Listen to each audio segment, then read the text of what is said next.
सोलापूर येथील जुळे सोलापूर शाखेतील स्टेट बँक ऑफ इंडियाने दिव्यांग खातेदार शरणप्पा पुंडलिक जेऊरे यांचे 4 वर्षांपासून बंद असलेले खाते पूर्ववत सुरू केले आहे. महाराष्ट्र लोकाधिकार समितीने या प्रकरणी आक्रमक भूमिका घेत आंदोलनाचा इशारा दिल्यानंतर बँक प्रशासनाने आवश्यक कार्यवाहीचे आश्वासन दिले होते.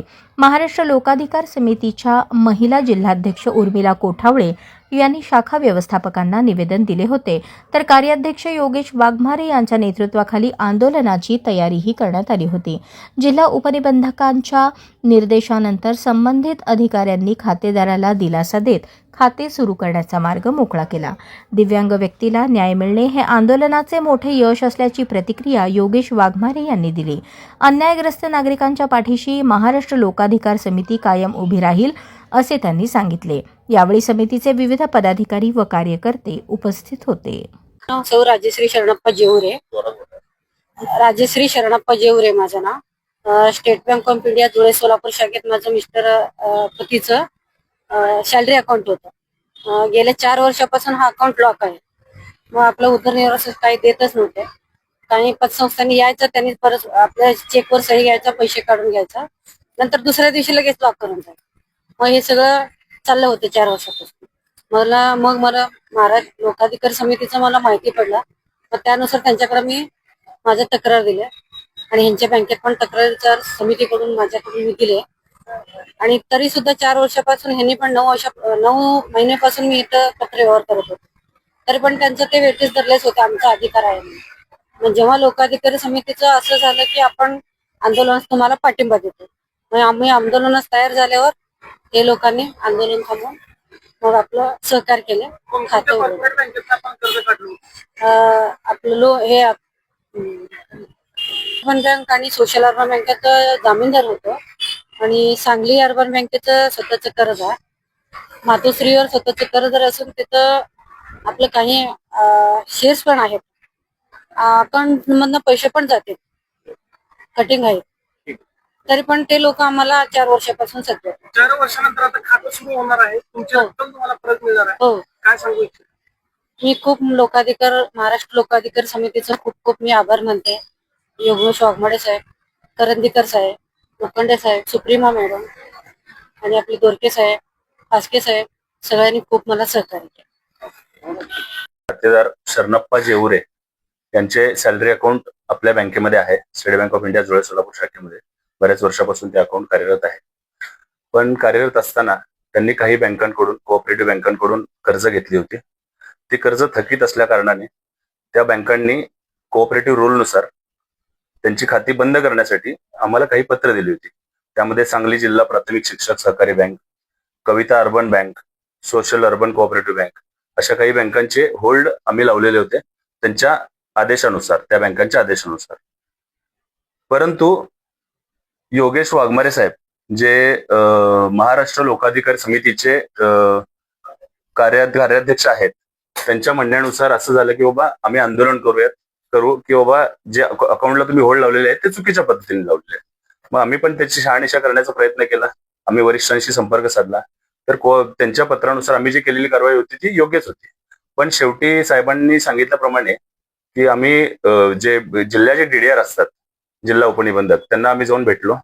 त्या साहेबांशी भेटल्यानंतर साहेबांनी पण आम्हाला सहकार्य केलं आणि त्यांनी सांगितलं की बाबा हे जे होल्ड लावलेले आहेत ते तुम्ही एकदा व्हेरीफाय करा की बाबा तुम्हाला लावता येतात का नाही. आणि परत त्यांनी त्या सांगली जिल्हा बँकेला ते स्वतः बोलले फोन करून की बाबा तुम्ही जे पत्र देताय आणि चुकीच्या पद्धतीने होल्ड लावण्यासाठी नॅशनलाइज बँकांना कारवाई करण्यासाठी सांगताय, हे चुकीच्या पद्धतीने करताय, तर तुम्ही ते होल्ड काढण्यासाठी पत्र द्या. सांगितल्यानंतर सोमवारी साहेब वाघमारे साहेब आमच्याकडे आले होते.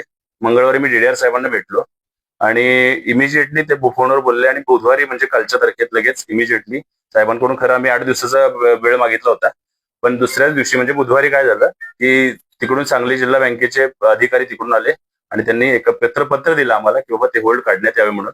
आणि त्या हिशोबाने आम्ही होल्ड काढून त्यांचं खातं चालू करून दिलेलं आहे. बाकीच्या पण 2 बँकांचे होल्ड होते, त्यांना आम्ही ईमेल केला की बाबा या पद्धतीने सॅलरी अकाउंटला होल्ड लावता येतो मान्य, पण सॅलरी अकाउंटला होल्ड लावता येत नाही, कारण ते उदरनिर्वाहाचं साधन आहे. DDR साहेबांना भेटल्यानंतर आम्हाला या गोष्टी कळाल्या आणि त्या हिशोबाने आम्ही काय केलेलं आहे की ते होल्ड आता सगळे काढून दिले आणि त्यांचे पैसे त्यांना पूर्णपणे वापरायला दिले. 9.5 लाख रुपये बॅलन्स होता त्यांच्या अकाउंटमध्ये. तो पूर्ण बॅलन्स आता मॅडमला वापरायला मिळालेला आहे आणि त्यांचं खातं चालू करून दिलं. याच्यामध्ये योगेश वाघमारे साहेबांचं जे सहकार्य लाभलं त्या फॅमिलीला ते खूप गरजेचं होतं आणि त्यामुळे हे गोष्टी शक्य झाल्या. आणि स्टेट बँक कधी कोणाला अडवणूक करत नाही, पण आता ह्या गोष्टी की बाबा ज्या बँकांकडून जे होल्ड लावण्याचे पत्र आलेले आहेत, बँकेचं काय काम आहे, बाबा जे पत्र आलं त्या हिशोबाने कारवाई करणं हे बँकेचं काम आहे. त्या हिशोबाने बँकेने काम केलेलं होतं. पण चुकीच्या पद्धतीने जर बँका होल्ड लावण्यासाठी पत्र देत असतील, त्यांनी पत्र कोणाला द्यायला पाहिजे होतं ऍक्च्युली? ते पत्र द्यायला पाहिजे होतं जिथून त्यांची पगार निघते, म्हणजे डीडीओ ज्याला आपण म्हणतो, जे जिथून सॅलरी डिस्बर्समेंट अथॉरिटी असते त्यांना पत्र देऊन तिथून त्यांनी वसुली करून घ्यायला पाहिजे होती. पण ते चुकीच्या पद्धतीने सगळ्या कोऑपरेटिव्ह बँका अजून सुद्धा करतायत आणि बरेचसे पत्र बँकांमध्ये असे प्राप्त होतं. त्या हिशोबाने ते चुकीच्या पद्धतीने जर कारवाई करत असतील आणि विशेष म्हणजे सॅलरी अकाउंट, पेन्शन अकाउंट जे उदरनिर्वाह साधन आहे त्या अकाउंटला, सॅलरी अकाउंटला किंवा पेन्शन अकाउंटला होल्ड लावला जाऊ नये याच्या पुढे. यासाठी ही जी केस आहे किंवा ही जी बाब यांनी समोर आणली ती खरंच खूप आवश्यक होती आणि याच्यातून बाकीच्या बँकांना पण आणि याच्या पुढे एक सल्ला मिळेल की बाबा अशा पद्धतीने होल्ड नाही लावला पाहिजे. आणि या प्रकारे जर सोलापूर जिल्ह्यामध्ये होल्ड लागत असतील, जर कोऑपरेटिव्ह बँकांकडून होल्ड लावले जात असतील तर सगळ्या कोऑपरेटिव्ह बँकांना तसे आदेश पण वरच्या पातळीवर त्यांचे दिले पाहिजेत की बाबा असे होल्ड लावण्यात येऊ नये भविष्यामध्ये. कारण स्टेट बँकेत असू दे किंवा बँक ऑफ इंडिया कुठल्याही बँकेत जर अकाउंट असेल तुमचं तर तिथं जेव्हा आमच्याकडे पत्र कुठल्या कार्यालयाकडून येतं त्या हिशोबाने आम्ही होल्ड लावत असतो. आज एक या आमचे आद्य कर्तव्य संघटना म्हणून आमचं आद्य कर्तव्य की लोकांवर होणारं शोषण आणि त्यांचे जे आर्थिक छळ चालू आहे आणि मानसिक छळ चालू आहे हे थांबवणं गरजेचं आहे. त्याचबरोबरीनं आज तुमचं पत्रकारिता एक चौथा स्तंभ म्हणून तुमचं काम आहे की असे अनेक 100 शिवरे या गावामध्ये आहेत की त्यांचे सॅलरी अकाउंट बंद आहेत. काही लोकांनी आता हे शिवरे ठीक आहे सक्षम आहेत म्हणून त्यांनी आपला उदरनिर्वाह इकडे तिकडे करून केले, पण अनेक लोकांनी आत्महत्या केल्यात. त्या लोकांचे दात कोण घेणार? संबंधितांवर कारवाई झाल्या पाहिजे. ज्यांनी चुकीचे पत्रव्यवहार करून जे खाती बंद करायला लावली त्यांच्यावर डीडीआरने या कारवाई केल्या पाहिजे. आणि इथून पुढे अशा कुठल्याही बँकेत असा अकाउंट, सॅलरी अकाउंट बंद होता कामा नये आणि चुकीच्या पद्धतीने कार्य होता कामा नये. जर अशी झाली आमच्या संघटनेच्या वतीने एक आम्ही इशारा देतो की आम्ही कोणाचंही आर्थिक आणि मानसिक जर शोषण होत असेल तर तिथं संघटना अद्याप गप बसणार नाही. इथून पुढे हा संदेश लोकांपर्यंत गेला पाहिजे की चुकीच्या पद्धतीने जे अकाउंट बंद होत आहेत ते होता कामा नये. आता त्यांनी अकाउंट बंद केलंय, त्यांनी आमची त्या खातेदारांची माफी मागितली आणि ते अकाउंट त्यांनी चालू केलेलं आहे.